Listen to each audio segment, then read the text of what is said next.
Fanny Barnabé va vous présenter maintenant sa partie, deuxième partie, on va dire, de l'hybridation par rapport à l'écriture et le jeu vidéo.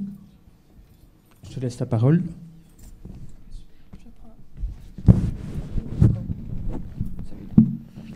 Bonjour, alors ça tombe bien parce que mon exposé va se situer un peu dans le prolongement de celui de Pierre-Yves. Peut-être pour me présenter rapidement, juste pour situer mon exposé en fait. Moi je travaille pour le moment sur précisément les réappropriations de jeux vidéo par les joueurs, donc les différentes formes de détournement du jeu vidéo, etc. Mais je suis issue d'une formation littéraire au départ et je travaille aussi notamment sur les rapports entre livres et jeux vidéo, et du coup, l'exposé que je vais faire maintenant se situe un peu entre entre ces deux travaux-là. En gros, je vais vous parler de l'hybridation entre jeux vidéo et texte, et puis détailler une forme qui se situe un peu entre les deux, donc une pratique qui est un peu entre le jeu et le texte, à savoir l'écriture de fanfiction. Alors, il faut savoir d'abord, de manière générale, que les points de passage entre jeux vidéo et texte, ou jeux vidéo et livres, sont assez fréquents et assez féconds. D'abord, une première forme d'hybridation qui date depuis le début de l'histoire du jeu vidéo, c'est l'utilisation du livre comme support externe à l'expérience ludique. Donc le livre va venir jouer le rôle d'un complément qui va contrebalancer certaines faiblesses du système ou certaines incapacités techniques du jeu vidéo. Alors par exemple, les premiers jeux qui donc avaient des possibilités techniques très limitées, étaient souvent accompagnés de livrets explicatifs qui avaient soit un rôle d'explication ludique, soit un rôle d'explication narrative. Je vous ai mis ici deux exemples de livrets, un issu de La légende de Zelda, un issu de Kirby. Donc le premier, on voit bien que le livret prenait en charge en fait toute la description de l'histoire, de l'univers, etc. On avait besoin du livre pour contextualiser l'action du joueur, pour lui donner les objectifs, mais aussi détailler le passé des personnages, le passé des contrées explorées, etc. Parce que le jeu n'était pas capable de prendre en charge la narration à ce degré de précision. Alors en bas à droite, c'est plutôt une partie du livret qui vient jouer le rôle d'un complément ludique, dans le sens où les vieux jeux ne mettaient pas en place des didacticiels aussi complets qu'aujourd'hui. Et donc ici, on voit que c'est une explication des mécanismes ludiques, des touches à appuyer, etc. Mais alors, cette utilisation du livre comme support externe ne se résume pas aux anciens jeux. Il y a aussi des expériences plus actuelles qui vont dans ce sens-là, comme par exemple le Wonderbook, qui est un périphérique de la PlayStation 3, donc sorti relativement récemment, et qui sert donc d'interface physique pour jouer avec un jeu vidéo selon le principe de la réalité augmentée. Donc on doit jouer avec la télécommande du PlayStation Move et faire certaines actions au-dessus du livre ou manipuler le livre, et ça se retraduit par des actions à l'écran. Donc je crois qu'il n'y a pas encore énormément de jeux développés avec ce périphérique-là, mais il y en a en tout cas au moins qui est inspiré de l'univers d'Harry Potter, qui s'appelle Book of Spell. Et donc l'idée, c'est d'utiliser le PlayStation Move comme une baguette, le livre comme un grimoire, etc. Donc on voit que cette utilisation du livre comme support externe reste actuelle et peut à l'occasion entraîner un renouvellement du gameplay. Alors un autre point de passage, une autre forme d'hybridation entre livre et écrit, c'est que l'écrit n'a pas seulement été utilisé comme support externe, mais reste aussi très utilisé à l'intérieur des jeux. Alors de nouveau, historiquement, l'écrit a toujours été utilisé, a joué un rôle fondamental dans les premiers jeux d'aventure, qui étaient des jeux d'aventure textuels. Je vous ai mis ici une capture d'écran de Colossal Cave Adventure, qui est sorti en 1975, donc ça date quand même. Donc c'était des jeux d'aventure qui étaient entièrement constitués de textes, tous les décors étaient décrits textuellement, toutes les actions, etc. Et le joueur ne pouvait interagir avec le jeu qu'en écrivant des mots. Donc ici, on voit qu'il répond East, West et West, donc ce sont les directions que prend son personnage dans le jeu. Donc ça rejoint en fait ce que Pierre-Yves décrivait tout à l'heure, c'est plus un récit interactif qu'un jeu vidéo. Mais il y a une certaine parenté quand même. Alors, l'utilisation de l'écrit dans le jeu, de nouveau, est importante historiquement, mais n'a pas cessé aujourd'hui. Tout simplement parce que d'un point de vue technique, ça reste un moyen très économe de transmettre beaucoup d'informations. puisque c'est moins compliqué à mettre en place qu'une cinématique, qu'un environnement sonore ou qu'un principe de gameplay. Donc c'est pas évident de transmettre beaucoup d'informations narratives par le gameplay. Et du coup, souvent le texte est utilisé comme moyen plus économique. Alors, au niveau de la représentation de l'écrit et de la représentation du livre, on peut aussi observer que le livre reste très représenté à l'intérieur des jeux vidéo et qu'il est lié à tout un imaginaire qui reste... donc il y a une idée de préciosité, des valeurs un peu sacrées, magiques, etc., qui restent attribuées à l'objet livre et à l'écrit, et qu'il conserve aussi une visée encyclopédique de conservation, etc.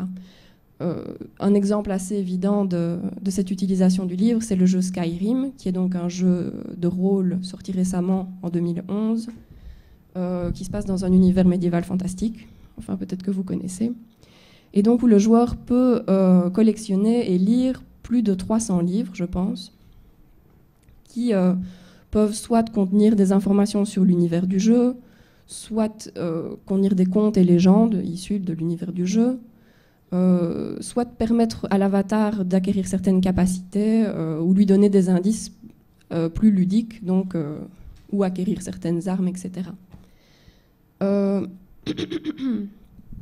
Donc, dans ce jeu-là, on voit vraiment que le livre continue de garder que l'écrit est utilisé dans une optique de conservation de l'histoire de l'univers, en fait, finalement. Alors, une troisième forme d'hybridation entre jeux vidéo et livre ou écrit qui reste, qui est assez évidente, ce sont les adaptations de jeux en livre et de livres en jeu. Alors, je vous ai mis ici 2 exemples de jeux qui ont été adaptés de livres issus de la littérature légitime. Dante Inferno, qui est une adaptation de la Divine Comédie de Dante, et Bientôt l'été, qui est une adaptation d'un livre de Marguerite Duras qui s'appelle Moderato Cantabile. Alors je précise quand même que ça a été un gros échec critique, ce jeu-là. Ça n'a pas vraiment bien fonctionné. Mais bon, ça montre quand même un désir d'hybrider davantage littérature légitime et jeux vidéo. En tout cas, ça montre que c'est pas impossible. Donc il y a des jeux adaptés de livres, mais il y a aussi des livres adaptés de jeux. Donc on parle alors de novélisation. Il y a pas mal de sagas qui donnent lieu à ce type d'adaptation, comme Warcraft, Halo, Assassin's Creed, etc. Et alors de nouveau, les livres sont utilisés comme complément pour donner plus d'informations sur l'univers, etc. Alors, voilà pour trois grands types d'hybridation entre jeux vidéo et écrit. Et alors ici, je vais vous détailler un peu une pratique qui se situe entre jeux vidéo et écrit, à savoir l'écriture de fanfiction. Alors bon, pour ce qui est de la définition d'abord, les fanfictions, qu'est-ce que c'est ? Ce sont des récits littéraires écrits par les fans sur base d'univers fictionnels préexistants. Donc ça peut être, on peut s'emparer de l'univers d'un livre comme Harry Potter, d'un film comme Star Wars, d'une série comme Star Trek, de manga, de BD, etc. Donc c'est pas un phénomène qui est propre aux jeux vidéo, mais c'est quand même un phénomène qui reste important dans le cadre du jeu vidéo. Je vous ai mis ici, mais c'est peut-être beaucoup trop petit, la liste des principaux jeux vidéo qui sont réécrits sous forme de fanfiction sur le site fanfiction.net, qui est le site de référence de cette pratique-là. Et alors on voit qu'il y a quand même 70 900 textes issus du jeu Kingdom Hearts, 69 800 de Pokémon, 38 000 de Final Fantasy VII, suivi par Zelda, Mass Effect, etc. Donc voilà, quantitativement, ça reste un phénomène... on ne voit rien du tout ? Ah, ça va. Donc quantitativement, ça reste un phénomène important. Et alors, les fanfictions, mais pas seulement quantitativement, les fanfictions rappellent aussi le jeu par leur forme et par leur mode de production et de réception. Mais alors ça, j'y reviendrai un peu plus tard. Donc j'ai expliqué un peu ce que c'était. L'idée, c'est de s'emparer d'un univers populaire et d'écrire dessus. Alors souvent, les fanfictions sont motivées par un manque. Donc on raconte ce qui s'est passé avant l'histoire, ce qui s'est passé après. On détaille la vie d'un personnage secondaire qui n'est pas assez détaillé. Mais alors ça peut être aussi dans un but beaucoup plus ludique, avec un jeu avec l'univers, dans le sens où l'idée peut être de voler des personnages à un auteur et de les remettre dans des univers alternatifs, donc prendre les personnages de Pokémon, ou prendre des Pokémon et les mettre dans un univers qui n'a rien à voir, etc. Alors d'un point de vue, je vous ai mis un exemple de comment ça se présente tout simplement sur le site fanfiction.net. Je ne vais pas vous faire la lecture. Alors pour un rapide historique de la pratique, il faut savoir que l'écriture de fanfiction n'est pas née avec Internet. Déjà parce que la réappropriation des textes, c'est quelque chose qui est sans doute aussi vieux que la littérature elle-même. Il suffit de penser à la littérature médiévale qui s'organisait en fait un peu comme une série de fanfiction, vu que le matériau, les chevaliers de la table ronde, etc., était un bien commun que tout le monde pouvait s'approprier pour écrire. Donc voilà, la réappropriation n'est pas née avec Internet. Mais alors, les fanfictions telles qu'on les connaît aujourd'hui, c'est-à-dire des écrits par des fans qui se revendiquent comme des fans, on fait en général remonter la pratique aux années 1960-1970 dans les communautés de fans de Star Trek qui écrivaient donc des textes sur la série et qui se les échangeaient sous forme de fanzines dans des conventions. Donc si on fait remonter la pratique à ces années-là, c'est surtout parce que c'est à partir de là que les fanfictions ont commencé à être décrites par un chercheur qui s'appelle Henry Jenkins, qui a pu observer en direct le phénomène et qui a commencé à en parler. Mais alors, la migration des textes sur Internet a forcément radicalement changé la pratique, vu que déjà ça a augmenté radicalement la diffusion, parce que écrire un texte et le passer de main en main dans une convention et le publier sur Internet et qu'il soit visible de tous, forcément ça n'a pas les mêmes implications. Mais aussi ça a changé la manière d'écrire, puisque désormais il est possible d'écrire un texte et de le publier morceau par morceau, sans nécessairement l'avoir fini avant de le publier, et même de remodifier par après les premiers chapitres en fonction de l'avis des lecteurs, etc. Alors, dans le même ordre d'idée, ce qu'Internet a changé, c'est qu'il est dorénavant possible de commenter les textes en direct au fur et à mesure, de commenter chaque chapitre, et les lecteurs ont un effet sur la suite des histoires, la forme des textes, etc. Ce qu'Internet a changé aussi dans l'organisation de la pratique, c'est que ça a vraiment réduit le coût d'entrée dans l'écriture, dans le sens où aujourd'hui n'importe qui peut publier une fanfiction. Il suffit de créer un pseudo sur le site et de publier son texte. Donc même si avant c'était une publication amateur dans un fanzine, c'était quand même une publication, il fallait quand même l'imprimer, le relier, etc. Ici, le coût d'entrée est vraiment réduit, et alors ça a eu pour conséquence aussi de mettre au centre de la pratique la notion d'apprentissage. C'est-à-dire que le fait de posséder des compétences linguistiques ou des compétences scénaristiques importantes n'est plus un prérequis pour écrire, mais plutôt un objectif. Donc on n'est pas obligé d'être doué en écriture pour écrire des fanfictions. C'est vraiment accepté au sein de ces communautés d'être mauvais au départ et d'écrire dans un but d'apprentissage et de progrès. L'apprentissage n'est pas du tout caché, comme dans les autres pratiques littéraires, mais est plutôt une valeur commune à la communauté. Alors, toujours dans la description de la pratique, voilà. Il faut savoir que les fanfictions peuvent prendre des formes et des genres très variés. Au niveau de la forme, ne serait-ce que pour la longueur, ça va de textes vraiment très courts, comme les one-shots et les drabbles. Un one-shot, c'est une histoire qui se termine en un chapitre, et un drabble, c'est un texte de 100 mots, donc c'est plutôt un exercice de style. Donc ça va de textes très courts comme ça à des cycles vraiment longs, de milliers de pages, de centaines de chapitres, où on a même l'impression que l'auteur n'a pas l'intention de finir un jour. Au niveau des genres, alors c'est aussi très diversifié. Et alors on retrouve d'un côté des genres classiques, donc la romance, l'aventure, l'horreur, etc., mais aussi des genres proprement fanfictionnels, donc qui n'existent pas ailleurs, comme par exemple la deathfic. Donc c'est un genre un texte qui met en scène la mort d'un personnage. Donc juste dans la définition de ce genre, on voit bien que le suspense n'est plus du tout une valeur propre à ce type d'œuvre, vu que la mort du personnage est annoncée déjà dans le genre, et qu'en général, le personnage en question est annoncé dans la description. Donc on ne lit pas on sait à l'avance que le personnage va mourir, et l'intérêt vient de la mise en scène et du fait de revivre, de vivre un événement attendu. La répétition a une valeur aussi très importante dans cette pratique d'écriture. Alors un autre genre typiquement fanfictionnel, c'est le hurt comfort. C'est une situation de réconfort donc entre deux personnages, un personnage qui va vivre des épreuves morales et physiques et un autre qui va venir le réconforter. Et alors ça sert soit à mettre en scène un moment de forte amitié, soit à mettre en scène le début d'une relation amoureuse. Un autre genre propre au fanfiction, c'est la songfic, qui est un texte qui se base sur des paroles de chansons. Donc on entremêle paroles de chansons et moments de fiction. Et alors souvent, même les auteurs proposent des playlists de musique à écouter en lisant. Donc la fanfiction est vraiment caractérisée par un imaginaire multimédiatique et l'emprunte à pas mal de médias. Alors toujours sur les genres, même si je ne sais pas si on peut parler genre, une forme qui est vraiment très représentée, c'est celle du crossover. Alors le crossover, donc, ça consiste à mélanger deux univers fictionnels. Par exemple, ici je vous ai mis en exemple, mais vous ne savez pas le lire, un mélange entre les univers du jeu de rôle Pokémon et du manga Naruto. Donc c'est très précis comme association, mais il y a quand même 500 textes sur fanfiction.net qui mettent en scène des histoires sur ce crossover particulier.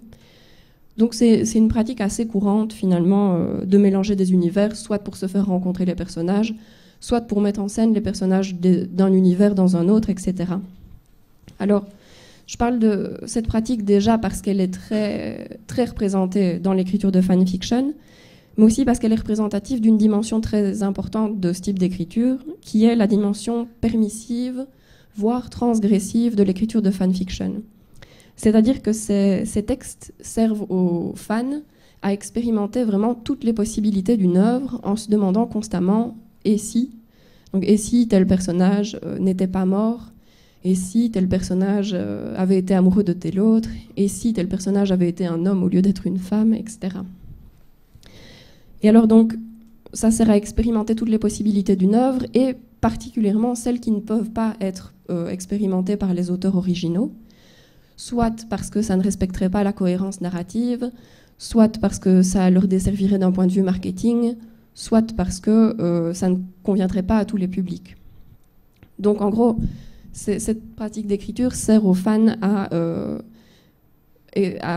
par exemple, aborder des thèmes plus restrictifs au niveau du public, comme le sexe, qui est quand même un thème particulièrement abordé dans ces textes-là, mais aussi des histoires qui transgressent toutes les frontières entre genre et médias, comme le crossover. Le crossover, c'est typiquement quelque chose qui est difficile à mettre en place dans le monde professionnel, pas impossible, il y a des jeux vidéo qui le font, mais bon, d'un point de vue de cohérence scénaristique, de droit, de marketing, etc., c'est compliqué. Alors, petit point rapide sur les jeux qui sont le plus souvent détournés sous forme de fanfiction. En effet, les œuvres qui donnent lieu à beaucoup de réécritures ont pas mal de points en commun. Donc vous avez vu tout à l'heure qu'il y avait Kingdom Hearts, Pokémon, Final Fantasy VII, Mass Effect, etc. Alors, les jeux les plus détournés ont en commun tout d'abord d'être des jeux issus de la culture populaire. Alors bon, c'est souvent le cas pour le jeu vidéo, même si c'est en train de changer. Mais c'est important parce que même dans le cas des livres, les œuvres plus légitimes ne sont pas du tout représentées. Donc, c'est-à-dire que les fans ne vont pas détourner Victor Hugo, par exemple. Ils ne se sentent pas autorisés à réécrire sur des formes plus légitimes. Et donc, comme dirait Le Guern, les fans transposent l'écriture sur un terrain libre de toute autorité culturelle, c'est-à-dire sur lequel ils peuvent se constituer un capital et une compétence spécifique. Donc c'est ça, en fait, ils ont besoin de choisir des œuvres sur lesquelles ils peuvent se constituer en experts. Et alors le fait qu'il n'y ait pas d'autorité culturelle, ben, ça va dans le sens de la liberté et de la transgression que j'expliquais tout à l'heure, qui ne serait pas aussi possible s'il y avait des instances de légitimation qui surveillaient l'écriture. Alors un autre point commun entre les jeux qui sont souvent détournés, c'est qu'ils sont développés dans plusieurs volets et souvent sur plusieurs médias. Donc par exemple, Pokémon a donné lieu à un dessin animé, à des figurines, des mangas, etc. C'est pareil pour Kingdom Hearts et Final Fantasy VII. Donc non seulement l'attente entre plusieurs volets crée un désir, donc c'est un appel à imaginer soi-même la suite, voire à créer soi-même la suite si l'attente est trop longue. Et le fait que les œuvres se développent sur plusieurs médias et sur plusieurs volets, ça crée des béances dans l'histoire, des trous qui vont être potentiellement comblés par les fans. Donc, c'est-à-dire qu'on peut se demander qu'est-ce qui s'est passé entre Kingdom Hearts 1 et Kingdom Hearts 2, pardon. Ou comment est-ce qu'on peut faire coller Pokémon le jeu et Pokémon le dessin animé. Comment est-ce qu'on peut résoudre une certaine faiblesse scénaristique entre les différents portages, etc. Donc en gros, plus les œuvres offrent de possibilités, de trous à remplir, plus les fans vont se les réapproprier. Et alors, le fait que le jeu Kingdom Hearts se démarque au sein de cette liste n'est pas innocent, parce que c'est un jeu d'action RPG et qui met en place un crossover entre les univers des dessins animés Disney et une autre série de jeux de rôle qui s'appelle Final Fantasy. Donc vous voyez ici sur l'image qu'il y a des personnages issus de Final Fantasy à côté de Mickey, Donald et Dingo. Et tout le système de jeu en fait repose sur le voyage du joueur entre différents mondes, le monde d'Alice au Pays des Merveilles, le monde de Tarzan, etc. Avec pour seul fil conducteur les personnages. Et du coup, le jeu en fait fonctionne presque comme une fanfiction. C'est-à-dire qu'il ouvre les possibilités, il casse les frontières entre les univers et les médias. Et du coup, les joueurs se sont sentis légitimement invités à imaginer les mondes qui n'avaient pas encore été visités, etc. Voire à déplacer les personnages d'un monde à l'autre de manière complètement libre. Alors, je quitte un peu ici la description du phénomène des fanfictions pour aborder un peu plus le pôle recherche. Alors, en quoi les fanfictions intéressent les chercheurs? Donc, quelles sont les questions qui sont le plus souvent posées à cette pratique-là? Il y en a 4. Alors, d'abord, il y a la question de la culture participative. La culture participative, qui est définie notamment par Henry Jenkins, c'est tout simplement un concept pour désigner le fait qu'aujourd'hui, le public ne consomme pas passivement les œuvres culturelles, mais participe activement à leur élaboration, soit en se les réappropriant, soit en les commentant, en les critiquant, etc. Donc les fanfictions, c'est une bonne illustration de la culture participative. Ça montre que les fans ne sont pas passifs par rapport au contenu culturel, mais les détournent, etc. Une deuxième question qui est souvent utilisée pour aborder le phénomène des fanfictions, c'est celle du droit d'auteur. Parce que tout simplement, c'est une pratique qui est illégale, dans le sens où même si c'est totalement gratuit, personne ne cherche à faire du profit là-dessus, ça reste interdit d'utiliser les personnages et l'univers de quelqu'un sans son consentement. Mais bon, donc c'est illégal d'un côté, de l'autre côté, c'est une pratique très créative qui en plus ne dessert généralement pas les auteurs originaux, puisque ça continue de faire vivre l'univers et donc d'entretenir la popularité de l'univers après la sortie des œuvres. Du coup, ça pose plein de questions. Donc, est-ce que ça ne remet pas en question la sacro-sainte propriété de l'auteur sur son œuvre? Est-ce que le copyright est toujours bien utile s'il joue le rôle d'une entrave à la créativité et plus d'une protection? Donc voilà, un deuxième point d'accroche. Une troisième perspective selon laquelle les fanfictions sont souvent abordées, c'est celle du genre au sens de gender, donc genre féminin, genre masculin. Tout simplement parce que c'est une pratique essentiellement féminine. Donc la très grande majorité des auteurs et des lectrices sont des femmes. Et du coup, ça intéresse fort les gender studies. Aussi, et alors selon Jenkins, les fanfictions en fait sont le moyen pour les minorités, et donc ici la minorité féminine, de se réapproprier la culture dominante et de contrebalancer les modèles culturels dominants, notamment par rapport au sexe, donc que je dis qui est très représenté, mais qui est représenté d'une manière féminine, disons. Et donc c'est un nouveau rapport à l'érotisme qui se développe dans cette pratique-là. En tout cas, différent des modèles dominants. Et alors, le quatrième point d'approche des fanfictions, c'est leur rapport avec le jeu, qui est le mien en fait, donc je vais peut-être le détailler un tout petit peu plus. En fait, déjà les fanfictions ne peuvent pas s'assimiler à de la littérature, même si c'est bien des pratiques d'écriture, tout simplement parce qu'elles remettent en question des fondements, enfin des valeurs qui sont au fondement de la littérature, comme, je l'ai dit, la propriété de l'auteur sur son œuvre, mais aussi l'originalité.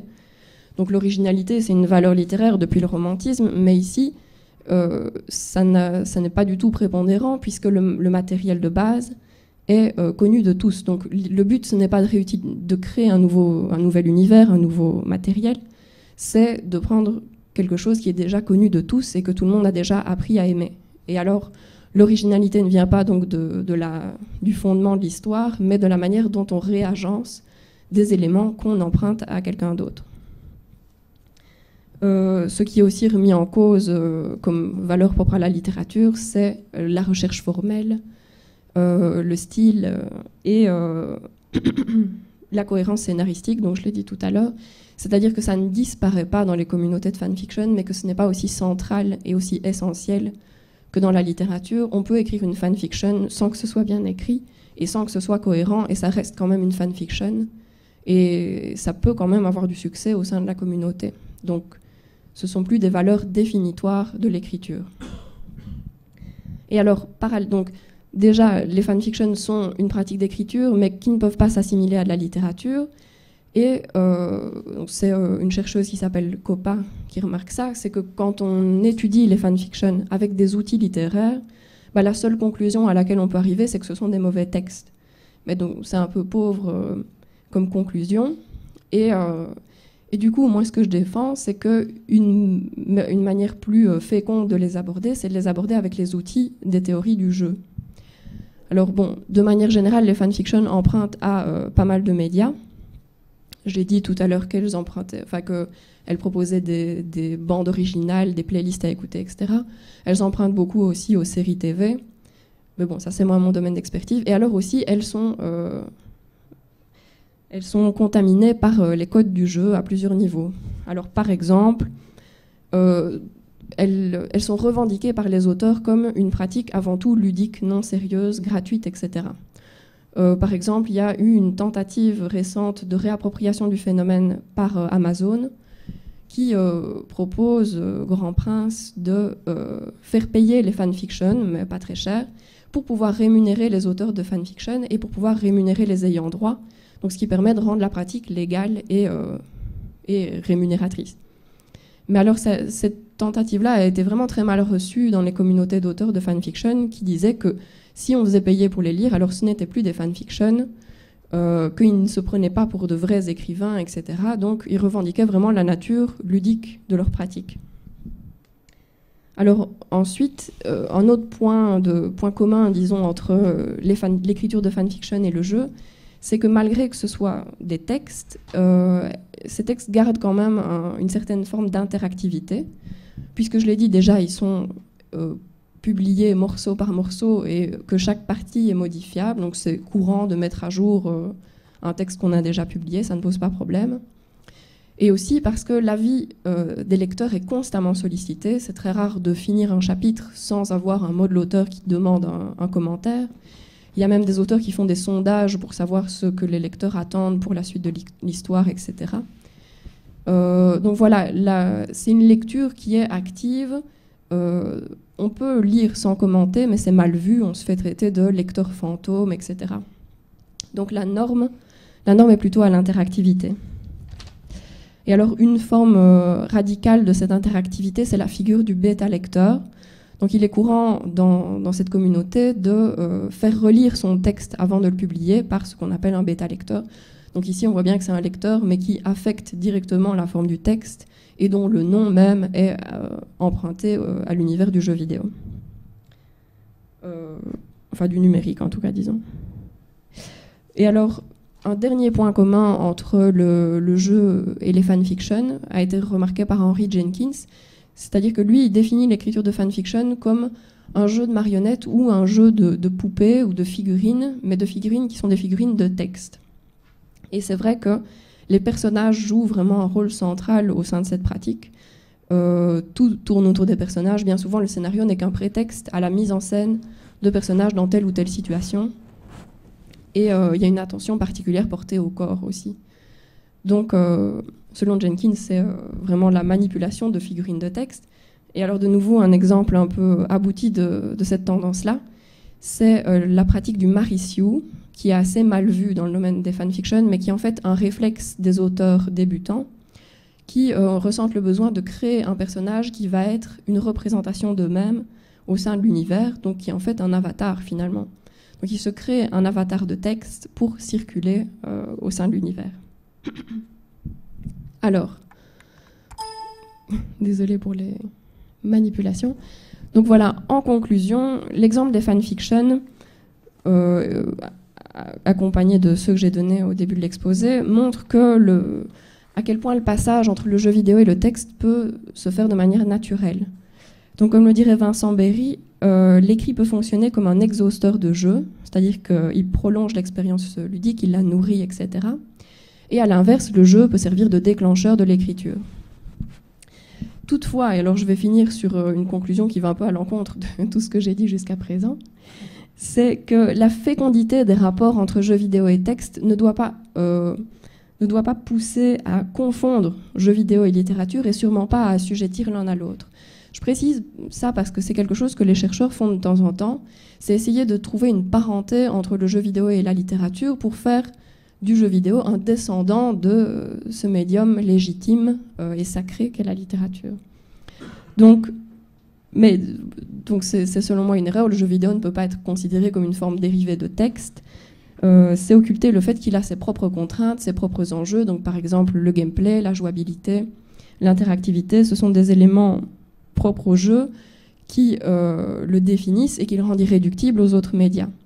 Donc cette remarque-là me semble très importante quand on étudie l'hybridation entre le jeu et les autres médias, parce que déjà dans une œuvre transmédiatique, en fait, une œuvre transmédiatique ne fonctionne bien que si chaque médium apporte quelque chose de spécifique, et le jeu vidéo a quelque chose de spécifique à aborder, même si Pierre-Yves dit que c'est encore à découvrir. Voilà, merci.